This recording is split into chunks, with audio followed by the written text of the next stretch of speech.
آج شنگھائی تعاون تنظیم میں بھارت اور پاکستان کو مکمل رکنیت مل گئی ہے۔ تقریباً 2 سال سے یہ عمل جاری تھا۔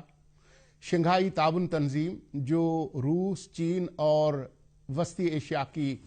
کچھ ریاستوں کا سیاسی، سفارتی اور فوجی تعاون کا ادارہ ہے، دونوں ملکوں یعنی بھارت اور پاکستان کی رکنیت کے بعد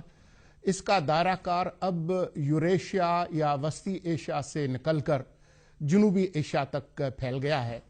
اور اس وقت ہم یہ کہہ سکتے ہیں کہ دنیا کی آبادی کا آدھے سے زائد حصہ اس اتحاد کے دائرے میں، اس تعاون تنظیم کے دائرے میں آتا ہے۔ یہ بھی اطلاعات ہیں کہ کچھ اور ممالک جن میں ایران بھی شامل ہے، وہ بھی مکمل رکنیت کے لیے کوشش کر رہے ہیں اور شاید ان کو مستقبل قریب میں یہ رکنیت مل جائے۔ یہ پہلی بار ہے کہ اس اتحاد میں 2 نئے ارکان شامل ہوئے ہیں۔ پچھلے ہفتے چین کی وزارت خارجہ نے جب دونوں ملکوں کی مکمل رکنیت کے حوالے سے اعلان کیا تو انہوں نے اس خواہش کا اظہار کیا کہ دونوں ممالک پاکستان اور بھارت اچھے پڑوسیوں کی طرح سے رہیں گے، اور شنگھائی تعاون تنظیم کی جو روح ہے اچھے پڑوسیوں کی، معاشی تعاون کی اور علاقائی استحکام کی، اس منشا کے تحت یہ دونوں ممالک پاکستان اور بھارت بھی چلیں گے۔ اس اجلاس میں جو استانہ میں ہو رہا ہے، اس اجلاس کے دوران اور سائیڈ لائنز پہ بھی بہت ساری ملاقاتیں ہونی ہیں۔ آج کے اس پروگرام میں ہم پاکستان کے 3 مایہ ناز ماہرین سے اس اتحاد کے سیاسی، سفارتی، معاشی اور ممکنہ طور پر جو فوجی اور علاقائی جو اثرات ہیں ان کا جائزہ لیں گے۔ میرے ساتھ پہلے میں شیخ صاحب سے، نجم الدین شیخ صاحب سے پوچھنا چاہوں گا کہ یہ جو پاکستان کو اور بھارت کو اس کی رکنیت ملی ہے، اور دنیا بھر میں اور ہمارے خطے میں جو تبدیلیاں آ رہی ہیں، جو نئے اتحاد بن رہے ہیں، اور جس نئے عالمی نظام کی، نئے ورلڈ آرڈر کی جو بات ہو رہی ہے، اس میں یہ جو اجلاس ہو رہا ہے اور اس کا جو مستقبل ہے اس کی کیا اہمیت ہے؟ پہلے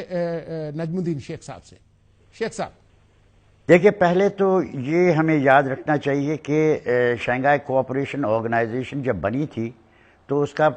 پہلا مقصد یہ تھا کہ سینٹرل ایشیا کے ممالک جو ہیں ان میں ایک یکجہتی ہو کہ دہشت گردی، انتہا پسندی، جو 3 ایز چائنا والے کہتے تھے، ان کو ٹیکل کیا جائے، سیپریٹزم، ایکسٹریمزم۔ تو اب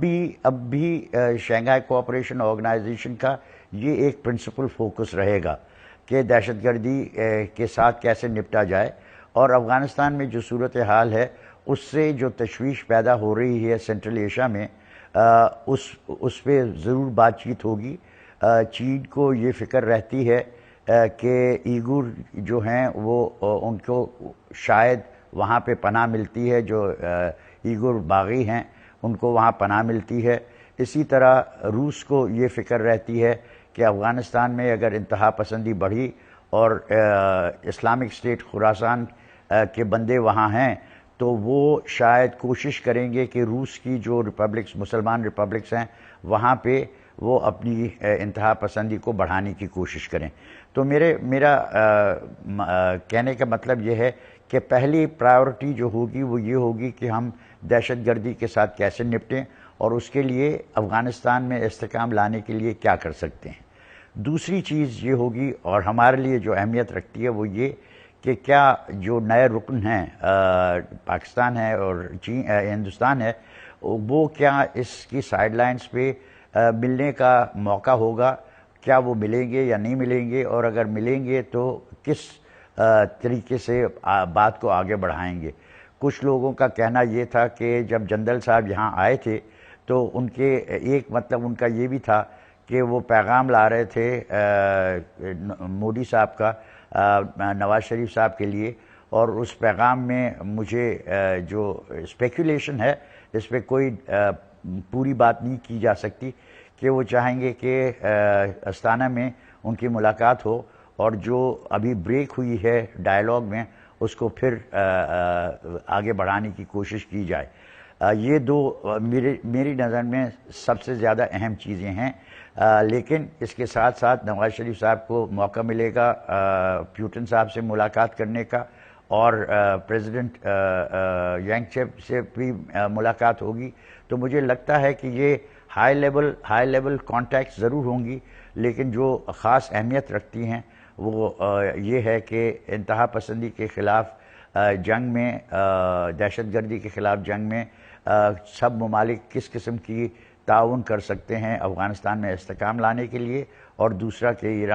پاکستان کے نواز شریف صاحب کی اور ہندوستان کے نریندر مودی صاحب کی ملاقات ہوتی ہے, اور وہ اس ملاقات میں کچھ پیش رفت ہوتی ہے, کچھ ڈائلاگ کو ریزیوم کرنے کا فیصلہ کیا جاتا ہے. مشرف زیدی صاحب, ہم نے بہت سارے اتحاد دیکھے ہیں اور تعاون تنظیمیں بنتے ہوئے, ٹوٹتے ہوئے, بگڑتے ہوئے دیکھے ہیں. ایک اتحاد یا ایک تعاون تنظیم ہمارے خطے کی, جنوبی ایشیا کی سارک بھی تھی, اور ہم نے اس کا حشر دیکھا کہ پاکستان اور بھارت کے درمیان جو تنازعات ہیں انہوں نے تقریباً اس کو مفلوج کر کے رکھ دیا ہے. تو یہ جو پچھلے ہفتے چینی وزارت خارجہ نے جو اس خواہش کا اظہار کیا کہ امید کرتے ہیں کہ جو نئے جو ارکان آ رہے ہیں اے سی او میں وہ اچھے پڑوسیوں کی طرح سے رہیں گے اور امن اور تعاون اس کے طور پر کریں گے, کہیں جو سارک کا جو تجربہ ہے منفی, اس کا شنگھائی تعاون تنظیم پر اثر تو نہیں ہوگا؟ بیک وقت بہت ساری چیزیں ہو رہی ہیں, پراکسی لڑائیاں بھی اس خطے میں ہو رہی ہیں, اور ساتھ ہی یہ آپ دیکھ رہے ہیں کہ پاکستان اور بھارت کو مکمل رکنیت بھی ملی ہے. آپ کیسے دیکھ رہے ہیں اس کو؟ بڑا عجیب ایک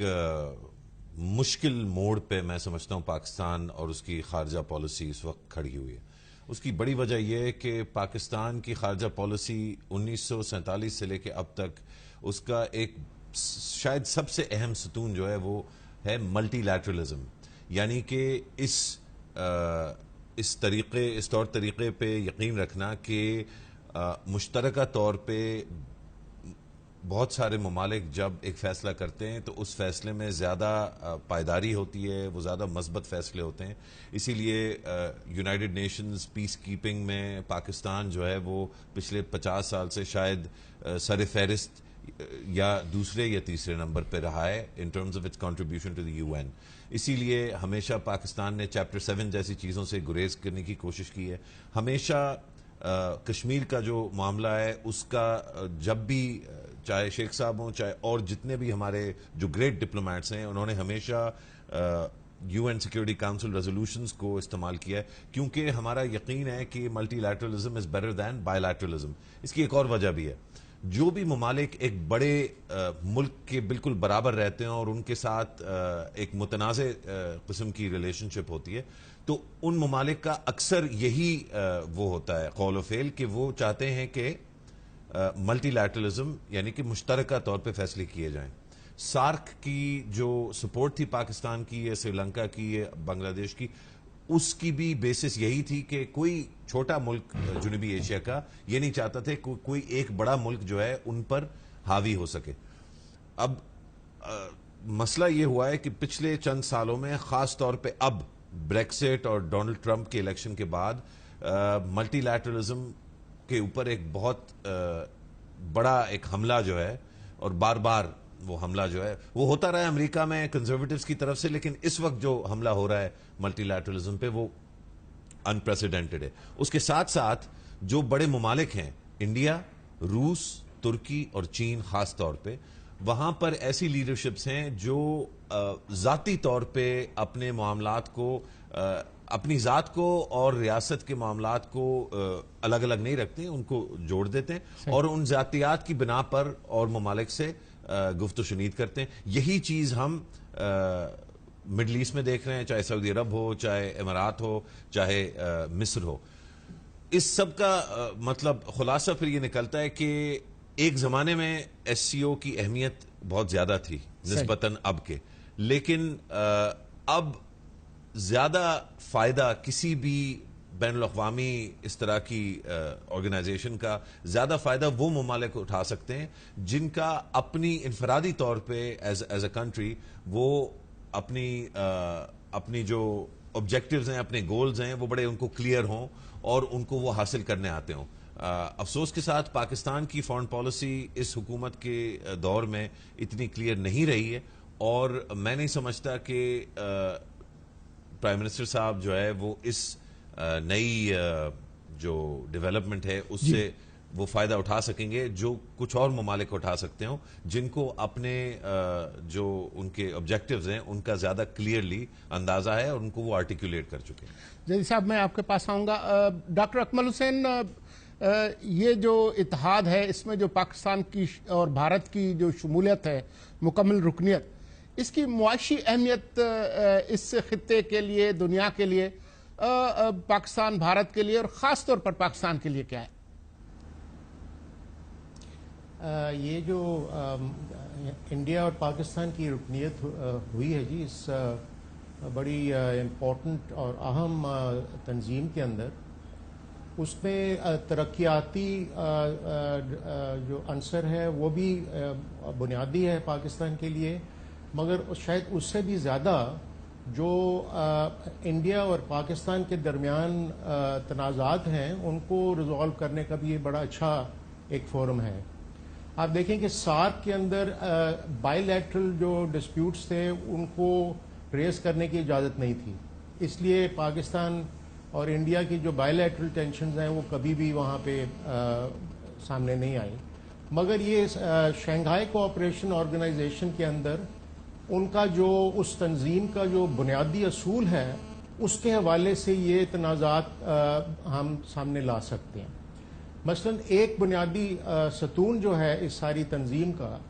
وہ یہ ہے کہ ہر ممبر سٹیٹ کا یہ فرض ہے کہ دوسری ممبر سٹیٹ کو اور یا سٹیٹس کی جو قومی آزادی ہے اور اس کی علاقائی یکجہتی ہے اس کو سپورٹ کرے،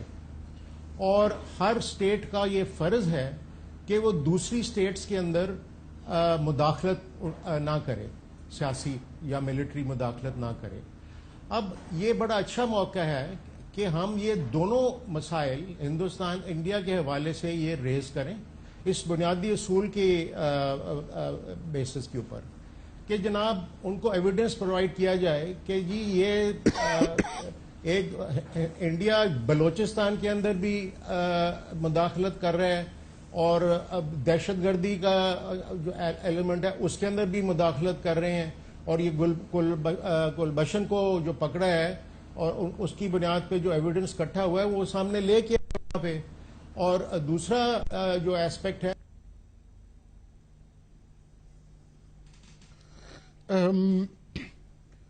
میں اس سے پہلے کہ ڈاکٹر اکمل حسین کی بات کو مزید آگے بڑھاؤں، شیخ صاحب میں آپ سے یہ پوچھنا چاہوں گا، آپ کا ایک وسیع تجربہ ہے سفارتکاری کے حوالے سے. اس وقت جو دنیا میں اور جو خطے میں تبدیلیاں آ رہی ہیں، جو مشرق وسطیٰ میں جو تبدیلیاں آ رہی ہیں، جو افغانستان کی صورتحال ہے، روس اور چین جو دنیا کی دو بڑی طاقتیں ہیں، وہ یہ جو تعاون تنظیم ہے جس میں اب بھارت اور پاکستان کو رکنیت ملی ہے، اس اتحاد کو یا اس تنظیم کو، اس خطے کو مستحکم کرنے میں، اسٹیبلائز کرنے میں، پاکستان اور بھارت کے درمیان یہ جو تنازعات ہیں اس کو کم کرنے میں کوئی کردار ادا کر سکتے ہیں، کیونکہ خبریں اس طرح کی آ رہی ہیں؟ دیکھیے، جب آپ نے وہ بیان پڑھا کہ انہوں نے کہا ہے کہ جو نئے ارکان ہیں وہ اچھے پڑوسیوں کی طرح رہیں گے، وہ آبویسلی اسی کا ریفرنس تھا کہ چاہتے ہیں کہ پاکستان اور ہندوستان میں بات چیت ہو، وہ بات چیت ہوگی، اس سے مسائل حل کرنے کی کوشش کی جائے گی، اور پھر اگر یہ مسائل حل ہوتے ہیں تو جس کنیکٹیوٹی کا ایک پہلو ہے شنگھائی کوآپریشن آرگنائزیشن میں، اس کو زندہ کیا جا سکتا ہے کہ ہندوستان بذریعہ راستہ پاکستان کے اور افغانستان کے سینٹرل ایشیا کے ساتھ تجارت کرے گا. سینٹرل ایشیا کی جو فاسل فیول ریزروز ہیں, ٹاپی ہے, ترکمنستان, Afghanistan, Pakistan, India pipe line ہے, اس کو فروخت ملے گی. کاسا ہے, اور چیزیں ہیں جہاں پہ ہم ساؤتھ ایشیا میں نہ صرف پاکستان لیکن پاکستان اور ہندوستان دونوں اس سے فائدہ اٹھا سکیں گے. لیکن وہ اسی پہ منحصر ہے کہ پاکستان اور ہندوستان کا رشتہ صحیح ہو, اور پھر جو سینٹرل ایشین ممالک ہیں وہ اس مارکیٹ کا فائدہ اٹھا سکیں. تو ان کی یہ ضرور خواہش ہوگی کہ یہ مسئلہ حل ہو اور پاکستان اور ہندوستان اچھے پڑوسیوں کی طرح رہ سکیں. اب اس میں جو مسائل ہیں ان سے وہ سب بخوبی واقف ہیں, اور وہ چاہیں گے کہ اگر اس کی بات ہو تو اس نوعیت کی نہ ہو جس کے خلاف انہوں نے ایک حد تک آپ کو وارننگ دی ہے کہ we want you to be good neighbours. Not only that but in the meanwhile do not bring these issues to the fore in the Shanghai cooperation organisation. اس کا مجھے کوئی شک نہیں ہے کہ دونوں چین اور روس چاہتے ہیں کہ کنسٹرکٹیو باتیں ہوں اور اس میں اس قسم کی چیز نہ ہو جس سے تنازع بڑھتا ہوا نظر آئے. تو مجھے لگتا ہے کہ جو ہم بات کر رہے ہیں اس میں ہمیں اس پہلو پہ کنسنٹریٹ کرنا ہے کہ کیا سب ممالک تعاون کر کے اور افغانستان میں استحکام لانے کی کوشش کریں گے اول. دوسرا کہ اگر ہندوستان پاکستان کے مسائل حل ہوتے ہیں یا حل ہونے کی طرف پیش رفت ہوتی ہے تو پھر جس قسم کی کنیکٹیوٹی ضروری ہے اگر ہم اس کا معاشی فائدہ اٹھانا چاہتے ہیں تو اس طرف بھی پیش رفت ہوگی. اور یہ دونوں چیزیں ہیں جو کہ ہمارے ملک کے لیے مفید ہوں گی, خطے کے لیے مفید ہوں گی. جہاں تک گلف کے معاملات کا اثر ہے وہ اثر زیادہ پاکستان پہ پڑ رہا ہے بنسبت دوسرے ممالک کے. پاکستان پہ پڑے گا, افغانستان پہ پڑے گا. یہ دونوں مرکزی ممالک ہوں گے اس سلسلے میں. حالانکہ ازبکستان اور سینٹرل ایشین کا جو مسلمان ممالک ہیں ان کا بھی اس میں حصہ ہوگا, لیکن سب سے سر فہرست پاکستان ہوگا اور ایران ہوگا. ایران کی جب آبزرور سٹیٹس سے فل ممبرشپ ہوگی وہ ایک اور باب کھلے گا شنگھائی کوآپریشن آرگنائزیشن میں. لیکن اس وقت میں سمجھتا ہوں کہ شنگھائی کوآپریشن آرگنائزیشن ایک حد تک اپنے آپ کو انسولیٹ کر سکتی ہے ان ڈیولپمنٹ سے جو کہ ابھی خلیج میں ہو رہی ہے. ہم ایک مختصر وقفہ لیتے ہیں. آپ ان چیزوں کو سمجھتے ہیں کہ بھارت جو ہے وہ ایک علاقائی طاقت بننا چاہتا ہے, ان کا یہ خواب بھی ہے کہ وہ سلامتی کونسل کا رکن بنے. وہ یہ بھی چاہتے ہیں کہ جو نیوکلیر سپلائرز گروپ ہے اس میں ان کو رکنیت ملے, اور وہ چین کی مدد کے بغیر ممکن نہیں ہے. تو ایک ان کے اپنے خواب اور عزائم ہیں. چین ہے جو کہ اس خطے کے اندر ایک کنیکٹیوٹی چاہتا ہے اور معاشی جو ترقی ہے اس کے لیے بھی کام کر رہا ہے. لیکن جو عالمی طاقتوں کے آپس میں جو جھگڑے ہیں, مشرق وسطیٰ میں جو جھگڑے ہیں, امریکہ کے جو اپنے عزائم ہیں, پھر ان کے جو روس کے ساتھ اور چین کے ساتھ جو اختلافات ہیں, تو اس پوری ایک گنجلک سی کی صورتحال ہے. تو کیا پاکستان اور بھارت اپنے قومی مفادات کو سامنے رکھتے ہوئے شنگھائی تعاون تنظیم کا کوئی فائدہ اٹھا سکتے ہیں کہ بجائے تصادم کے اور پراکسی وارز کے اس خطے کے اندر استحکام آئے اور معاشی ترقی ہو؟ بالکل لا سکتے ہیں. دیکھیے ہم نے شروع اسی سے کیا تھا کہ اگر آپ دیکھیں, اور آپ نے کہا تھا کہ اب اگر ہم شنگھائی کوآپریشن آرگنائزیشن کو دیکھ رہے ہیں اور اس میں یہ دو نئے ارکان جو شامل ہوئے ہیں تو اس سے آدھی دنیا کی پاپولیشن جو ہے وہ شنگھائی کوآپریشن آرگنائزیشن میں ہے. لیکن یہ ہوتے ہوئے یہ ایک طرف, دوسری طرف یہ کہ اختلافات ہیں یورپ کے ساتھ, امریکہ کے ساتھ, اور وہ ایک گلوبل سٹیج پہ کچھ اور نوعیت کی چیزیں ہو رہی ہیں. لیکن اگر ہم فوکس کریں شنگھائی کوآپریشن آرگنائزیشن پہ اور دیکھیں کہ اس میں کس قسم کی پاسبلٹیز ہیں, کیا پوٹینشیل ہے, تو میں نے ان کو آئیڈینٹیفائی کرنے کی کوشش کی تھی کہ سب ممبرز جو ہیں شنگھائی کوآپریشن آرگنائزیشن کے، ان کی مفاد میں ہے، ان کی وائٹل انٹرسٹ ہے میں کہہ سکتا ہوں، کیونکہ شنگھائی کوآپریشن آرگنائزیشن بنی تھی انیشلی کہ سیپریٹزم ایکسٹریمزم کے خلاف جنگ میں سب جو ممالک انیشلی ممبرز بنے تھے وہ شامل ہو کے ان کے خلاف جنگ لڑیں، اور اس وقت ان کا فوکس یہی ہوگا کہ افغانستان میں استحکام لایا جائے اور افغانستان کو دہشت گردی کا گڑھ بننے سے روکا جائے۔ تو یہ چیز ہے جس پہ سب ممالک کی دلچسپی ہونی چاہیے، اور اس دلچسپی کا ایک حصہ یہ ہوگا کہ افغانستان میں مفاہمت کو کیسے آگے بڑھایا جائے۔ جہاں تک ہندوستان پاکستان کا تعلق ہے، یہ بالکل صحیح ہے کہ ہندوستان کو پہچاننا چاہیے کہ اگر وہ شنگھائی کوآپریشن آرگنائزیشن کی رکنیت سے پورا فائدہ اٹھانا چاہتے ہیں تو پاکستان کے ساتھ تعاون ضروری ہوگا۔ اگر وہ ریجنل کنیکٹیوٹی چاہتے ہیں تو پاکستان کے ساتھ تعاون ضروری ہوگا، اور اس تعاون کے لیے جو چیزیں جن کا بہت ذکر ہوا ہے ابھی تک، ان کو سیٹل کیے بغیر اس کے امکانات کم ہیں۔ کم از کم کچھ پیش رفت ہونی چاہیے، اور اس کی وجہ سے میں نے کہا کہ ہمارے لیے اور ایس سی او کے ممبرز کے لیے یہ ضروری ہے کہ اس موقع پہ مودی صاحب اور نواز شریف صاحب کی کچھ بات چیت ہو، یا اگر اس کی پاسبلٹیز ہیں تو پھر ایس سی او کا ایک بڑا مقصد جو ہے وہ صرف ہوگا، اور جو ممالک ہیں ایس سی او کے، انہوں نے یہ واضح کر دیا ہے کہ ان کی توقع ہے کہ اگر ہندوستان اور پاکستان اچھے پڑوسیوں کی طرح رہیں گے تو اس کا ایک ضروری پہلو یہ ہے کہ بات چیت ہو، اور جو اختلافات ہیں ان کو دور کرنے کا طریقہ ڈھونڈا جائے۔ ہم نے کشمیر کا ذکر کیا اور جو مداخلت کا ذکر کیا، لیکن یہ سب ایک